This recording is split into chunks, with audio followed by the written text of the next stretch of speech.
Sino po ang nag-engganyo kayo, nag-inspire sa inyo na tumakbo bilang mayor ng Banban? Sarili ko po. Childhood dream ko po. Childhood dream. Opo, gusto ko po na mapakita sa tatay ko at gusto ko po maging proud po siya sa akin. Saan ba yung childhood nyo? Dito po sa Pilipinas po. Saan po sa Pilipinas? Sa Bamban po.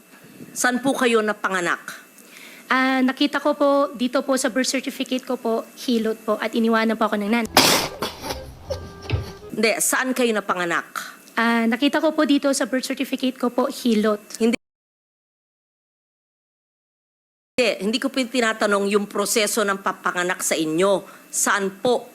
Saan pong lugar sa Pilipinas, sa Central Luzon, sa Tarlac o sa Banban? Tarlac po. Saan po sa Tarlac? Matatalaib Tarlac po. Ano po? Matatalaib Tarlac Is that po. the barangay? Yes po, nakita ko po dito sa birth certificate ko po. No, you would have recollection of your childhood, right? Can you just give us a recollection of your childhood? Sino po yung best friend nyo? Saan po kayo nag-aral? Kung meron kayong makamag-anak? Recollections of, you're only 38 years old. You will remember your life. Yes. Please tell us about your childhood. Your Honor, lumaki po ako sa farm. Which farm?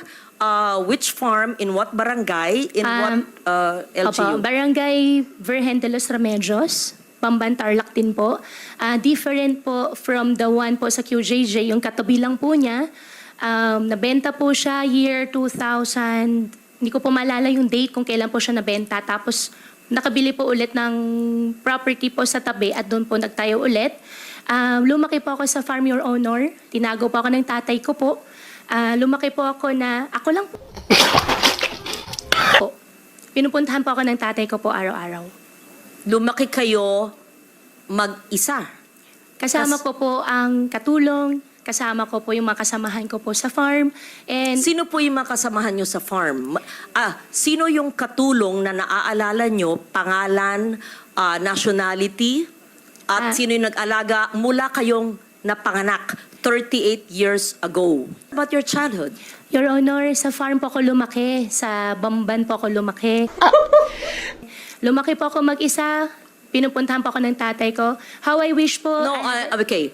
You cannot grow up alone from a time you were born. Opo. So the formative years from a time your mother birthed you up to perhaps 10 years old, sino po yung inyong naging caregiver o yaya? Hindi naman pwedeng mag-isa lang po kayo sa farm. Binibisita kayo ng ama nyo mula saan. So sino po yung sabi nyong kasambahay nyo na nagpalaki sa inyo? Sino po yung sabi nyong mga kaibigan nyo, kasama nyo sa farm? Sino po? Para may... In short, I'll be very honest. Please convince us that you were born in the Philippines, that you are Filipino, and that you are not what people suspect you to be. Dediretsuin ko na po. Kumbinsihin mo kami kasi hindi po pwedeng hindi nyo maalala yung inyong first few years of living na formative years. Para makumbinsi kami, because we want to be convinced that all elected officials are Filipinos and not spies of other countries.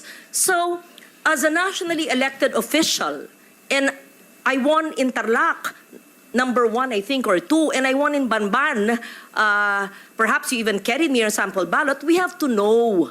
Di ba ho? So if you're really Chinese and fronting for other people, go back to your country. But if you are Filipino and you were born here, convince us because we want to be convinced. So I'm trying to help you by trying to make you recall about your childhood.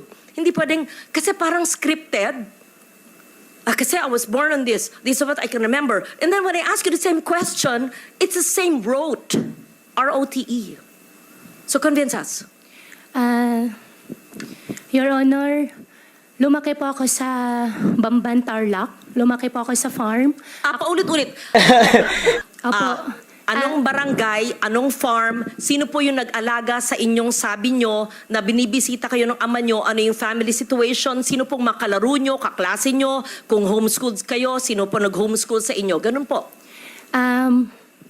Madam Senador, ako po ay lumaki po sa Barangay Virgen de los Remedios, Bamban, Tarlac po.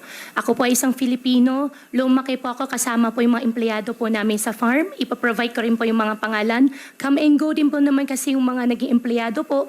38 years ago po, Madam Senador, wala po ako talagang maalala